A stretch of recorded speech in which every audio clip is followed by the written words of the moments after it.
Hi vlog! Welcome to my guys! So, on Monday, meron tayong mga bisita dito from Bulacan. Malalayo pa sila from Bulacan. Hello. Tapos ito yung mga taga pala niya. Hi! Yan. Kasi hindi ko lang one name sila, pero pa-remember it rin. Princess, Jody, wait, Dilay. Erwin, Marlon. Yes. So, medyo naubos na nila yung food. Ano yung mga order niyo?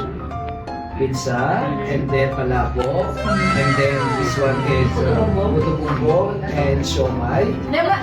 Eto na, madami na daw silang tikman na pizza, sabi ni Sir Jody. Pero, This is really a unique, and I can feel that this is very organic.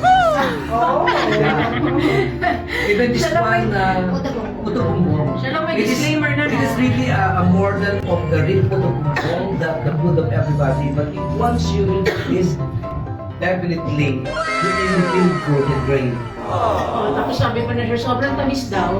Yes, I asked whether there is the added sugar eh. Pero sabi naman niya, wala according to her. Pero alam ko, yes, everything. Sabi ko, itataya ko yung negosyo ko kung may nakakaya yung kahit naman yung sugar. Yeah. Wala. And beside, there is a freebies, organic and organic. This is chicharon. Chicharon galing sa Sir, baka Bulacan. maniwala sa yung organic ah. But I really, but it's really organic because no guilt after eating. O, yung pala meaning niya na organic. Okay, balik tayo dito. Thank you so much. Thank you. Na-enjoy niyo po yung food. Sana bumalik kayo. Pero of course, may discount. Nagkita pa 50% siya. discount. Ha? So, yan. So, tapos na sila. Tapos namin mga ano pang halo-halo. Pero mag-take out pa kami some products downstairs because I would like to buy more products. Okay? So, tayo dito kila Len and Lila. Len and Lila. Ano pa rin pa sila? They order yung malaking pizza. Nag-3 ka kasi sila sa pizza. Usually lang i-compare dun sa mga pizza. Tapos, siomay. May halo-halo.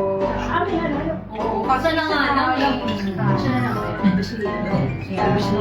So, nagulat ako, medyo marami na silang order. Discreet ng mga tatlo lang. Hindi, sinabawa pa lang ng order. Ganun ba? Sige naman ako. So yun, open kami Mondays through Saturdays. Pero Pag siya nakaabot kami, sabi lang baka nabalik sila. Pero pag Sunday, kung gusto niyo mapunta dito, pa-advise lang kami in advance. Kasi close talaga kami pag Sunday. Ayun. So, napaaga sila Monday.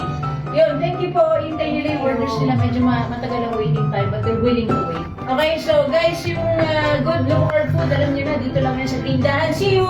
Invite nyo sila. Please, I would like to invite everybody to visit this green dahan. You can enjoy and you can taste everything that you wish. So I advise you to please visit. Thank you. Thank you, Chaps. Thank you. Thank you.